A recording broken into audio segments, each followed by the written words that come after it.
So we want to move on and talk, and actually it's sort of, it coincides with the question that was asked about, legal imperatives and what should states do about things like displacement, migration and so on. So we're looking at legal and policy responses. And obviously, one of the things that we have to ask is, does the law, do we as citizens in democratic countries, is there a requirement that the law reflects some kind of moral imperative to act when we see injustice, when we see displacement, etc.? So I want to ask ine Ryall, what legal frameworks or principles can be used in this kind of minefield that we're talking about? And are there reforms needed, which I imagine there are? So over to you. Thank you, Mary. And I think it's important to begin by just stepping back for a minute so that we can set the scene and explain more clearly where the law fits in this particular conversation. And everybody in this room, I'm sure, is very well aware of the urgency of the climate challenge, what is at stake, in particular for future generations, as we heard from Phil. And we continue, of course, to see what I describe as the totally inadequate political responses, not just here in Ireland at the national level, but also, of course, disappointingly at international level also. And we all know that there are, of course, very powerful economic interests at play here, who have a very strong vested interest in the status quo. So that's what we're up against, and the law operates against that background. It's not surprising then, of course, to find citizens, environmental NGOs, community action groups, individuals, whoever it might be, turning to the law to see what can the law do? How can we deploy law to try to effectively force governments to act responsibly as regards the climate challenge? And before turning to the specifics of what exactly the law can offer, I think it's important just to make two background points that we simply cannot afford to lose sight of. The first is that people generally have very high expectations of the law, and sometimes the law simply cannot and does not live up to those expectations. So it's important in a group like this that we remain realists and that what we propose is pragmatic and has a very solid evidence and legal base. And the point I'm attempting to make here is that it's a simple one. Just because you have a law doesn't necessarily mean that the problem is going to be solved. And the Pope in his encyclical mentions implementation and the importance of monitoring. So the law isn't it's part of the solution, but there's more to it than that. And we are all very familiar, unfortunately, with blatant breaches of human rights law, breaches of planning law here in Ireland, breaches of environmental law. So we must keep in mind implementation and compliance. That's the first point, that the law will get us only so far. The second point then is a very pragmatic point, and it concerns access to the courts, or access to justice, as it's more commonly known. And many of you in this room, again, who may have been very involved in various social justice campaigns, will be well aware that getting access to the Irish courts is not cheap. There are very high legal costs involved here, and it's usually only the brave or the very well-resourced who will go to court. And there is a real lack of funding, maybe public funding, for public interest litigation, not just in the area of climate, but in environmental law and other social justice issues more generally. So that is important too. If one is to litigate in Ireland, for example, how would you fund that type of litigation? How would you use law most effectively as a campaigning tool, as part of your strategy for reform, as part of your strategy for social change? So that's the second point about access to the courts. So turning then to the specifics, there is already a very wide range of legal principles out there that enable us to identify and to seek to hold states to account where they do fail to act responsibly on climate change. So there is certainly law out there, and the various bodies of law that tend to be drawn upon most commonly in the field of climate is, of course, international human rights law, the European Convention on Human Rights, tort law, which some of you may have heard of. That tends to be what's been used most specifically in the United States context at the moment. The human rights side of things tends to be more prevalent here in Europe, certainly for now. But by tort law, we're usually talking about private land or private property interests, impacts on human health, for example. But again, it's one specific tool that might be deployed, as well, of course, as national planning and environmental laws. So there are a whole suite of legal principles out there that could be used, but this is a fairly new area of law and practice. We talk of climate change law, climate change liability, climate change litigation, very rapidly moving, and there are lots of people out there pushing the boundaries.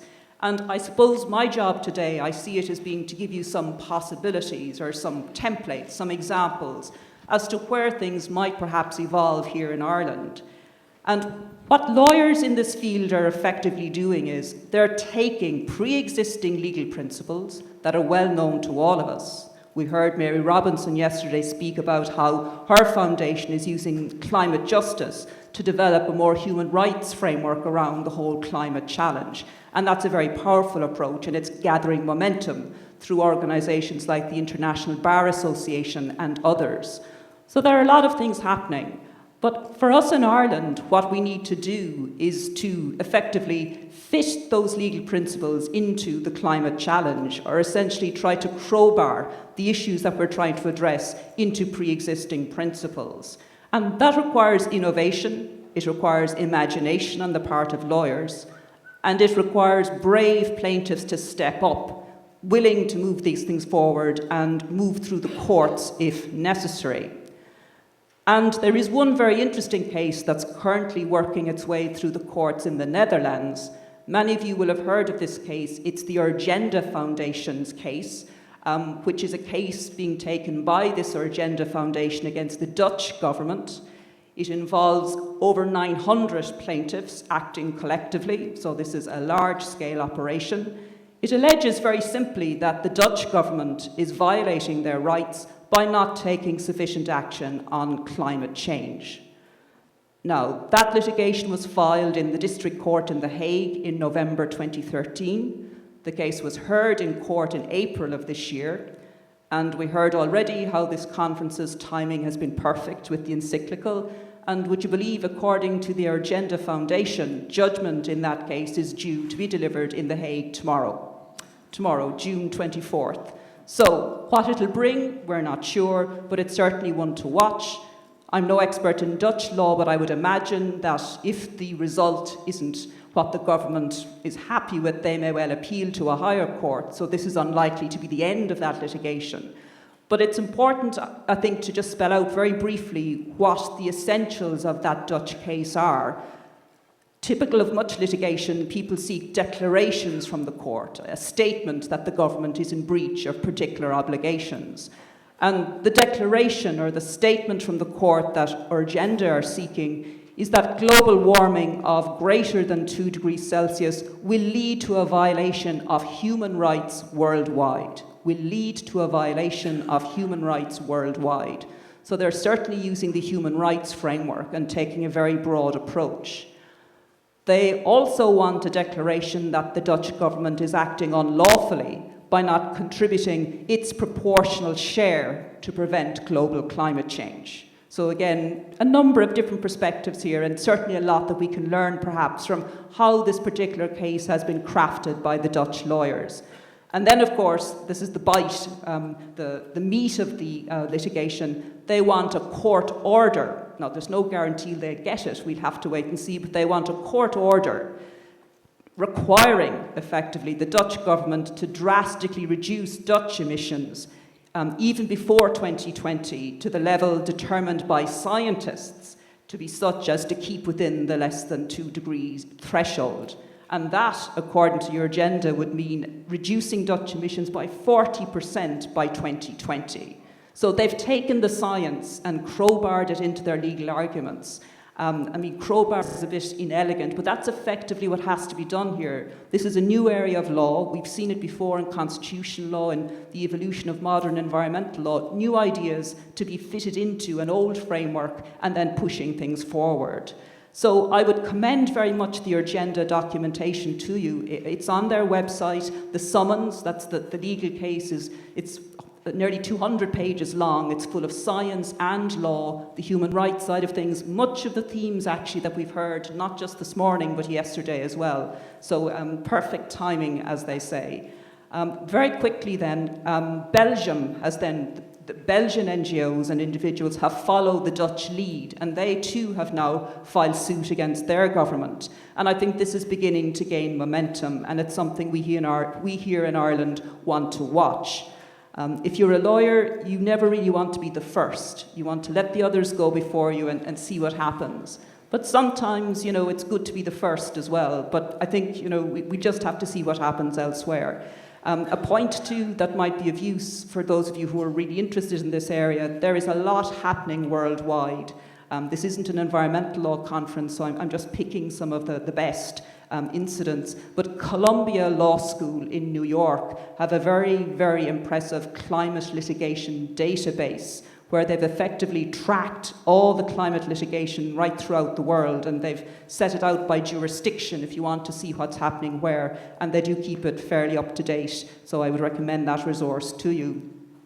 So finally then, with a view to finishing up, I just want to come back very briefly to the interconnectedness point. We talked about science, politics and morality being very interconnected, but it's essential that the law goes in there as well. I'm not just a lawyer, I'm also an educator, I work in a university, and I think in terms of moving this forward, the law alone simply won't be enough. We have to feed it into all the other campaigning actions that we've heard so much about, important things like the Green Campus Initiative, evidence and advocacy from the universities, and John Sweeney's contribution this morning, so important in that regard. Interestingly, it was Andrew Cosgrave from Scouting Ireland yesterday who was the only person to mention the law yesterday. Scouts law, leave no trace, which is simple but effective. So I think that's interesting. And what John said about the climate bill, obviously we could talk about that forever. But he stole my point, and I'll finish on this. It's that if the politicians don't hear people at the doorsteps saying, what are you going to do about climate change? What are you going to do about climate change? It doesn't matter to them. I mean, they're hearing about the big things, of course, healthcare, jobs, taxation, the USC charges, water charges. So why are they not hearing about climate change? And is that somehow down to us to get that message out there, however we manage to do it, so that climate change and climate law is what the politicians are hearing at the doorsteps? So thank you for your attention, and I look forward to questions. Thank you.